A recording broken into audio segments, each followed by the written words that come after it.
Ireland is the latest nation to cut the period of isolation for people who test positive for COVID-19 to 7 days instead of 10. Spain, Portugal and Greece have also reduced their periods of isolation to a week or less as Omicron rapidly spreads. EU governments fear if people continue to isolate for almost 2 weeks, services such as public transport, hospitality and retail will be interrupted. Let's speak now to Dr. Bharat Pankhania. He's a senior clinical lecturer at the University of Exeter Medical School and a specialist in infectious disease control. He joins us on Skype from Edinburgh. Dr. Pankhania, great to have you here on the NewsHour again, sir. So we're not back to square one here. We've not gone back in time 2 years, but there's no light at the end of the tunnel yet. So where are we on that scale? Well, unfortunately, with the arrival of Omicron, it has put us back several steps.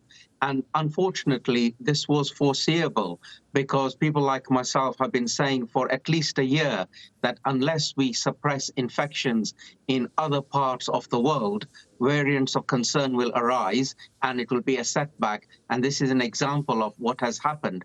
The good news, of course, is that the vaccine program in the richer countries is protecting their population and preventing the large number of serious illness and deaths.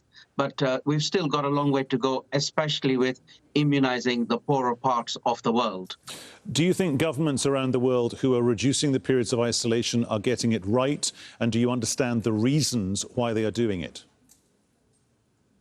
I think it is proportionate, and even myself have been reflecting and thinking about it for the United Kingdom. And I recall about a month ago saying that if you were to sincerely test properly at day 6 and 7, and the test was clearly properly done, and it was negative and negative again, and you're fully immunized, and one more item, which is you have no more signs and symptoms, then I think on balance, it's not a bad thing to say you may come out of your quarantine period.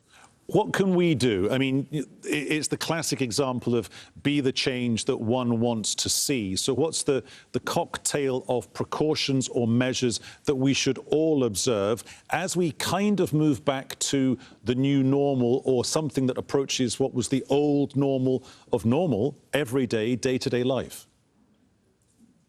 This is such an important question, and a lot of people are often blindly following only the government guidelines. And remember, government guidelines, just because they say it is okay to party, doesn't mean it is okay.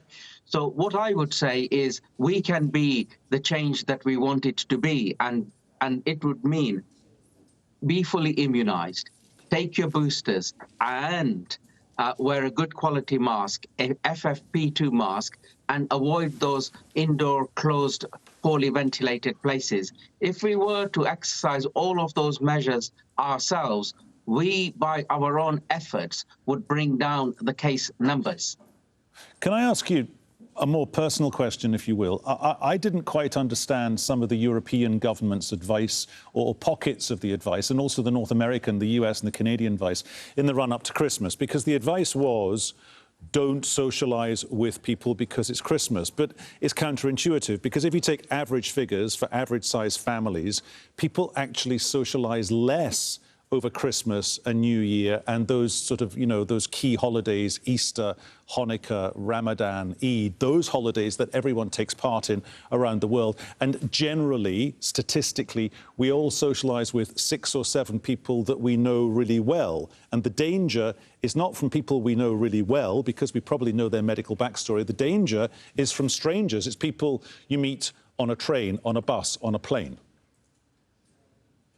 Yes, you are right. And therefore, whilst the Christmas get-togethers with family members was allowed, for example, it was a natural break. And the natural break being that we are not with the office parties, the busy tubes, trains, and the gatherings in restaurants and pubs where you don't know the natural history of other people's health or infectious status or their immunization status.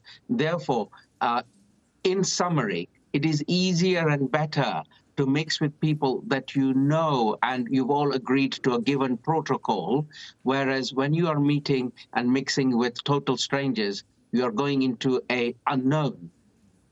OK, we have to leave it there. Dr. Pankhania, thank you so much for joining us here on the NewsHour. Great to talk to you. Thank you.